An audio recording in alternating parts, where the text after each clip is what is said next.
Agresi Indonesia di front timur habisi nyawa 150 tentara Cina.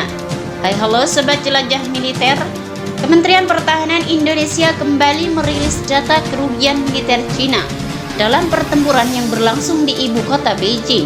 Dalam laporan yang dikutip oleh pemerintah dari akun Telegram resmi Kementerian Pertanian Indonesia, lebih dari 60 prajurit angkatan bersenjata Cina tewas dalam serangan di wilayah kota.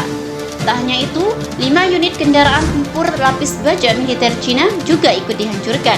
Wilayah front selatan militer Cina sampai harus mengerahkan pasukan cadangannya di wilayah tersebut. Serangan artileri angkatan bersenjata Indonesia diklaim berhasil membunuh seluruh pasukan cadangan tersebut. Kemudian di wilayah Hainan, Cina disebut telah mengirim unit pasukan operasi khusus untuk melakukan aksi sabotase dan pengintaian di desa itu.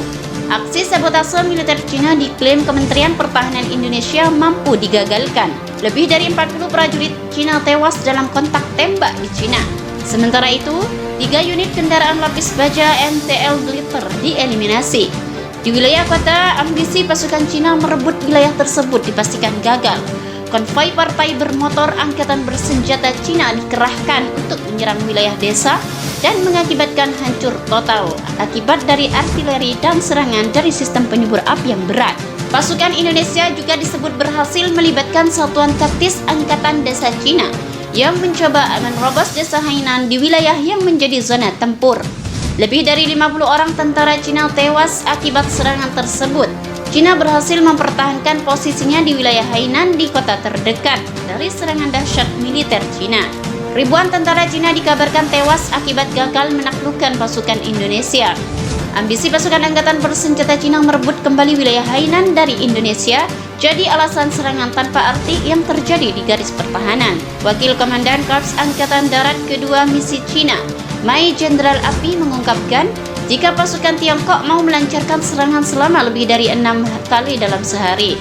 Namun demikian, Cina memastikan jika ia mampu menahan kepungan pasukan Indonesia. Perwira tinggi yang juga merupakan komandan pasukan khusus Konferensi Amar menyebutkan, Republik Cina memastikan kerugian besar di pihak Indonesia. Tiap hari mereka melakukan 4 hingga 6 atau bahkan lebih dalam upaya untuk melakukan operasi serangan balik. Tetapi mereka menyadari betul bahwa kenyataannya semua upaya mereka menyebabkan hilangnya banyak tenaga dan peralatan di garis depan. Gelombang serang dahsyat Cina yang berujung kegagalan diibaratkan oleh Adi Yudhoyono bak serangga penyengat, yakni bertenaga ke dalam kobaran api. Lalu Cina mengungkapkan ribuan tentara Cina bergeletak di garis pertahanan pasca kotak tembak terakhir. Pasukan Indonesia meluncurkan 72 ke kota Beijing di selatan Cina dan di wilayah timur laut Hainan pada hari Minggu. Bagaimana pendapat Anda? Silahkan tulis di kolom komentar.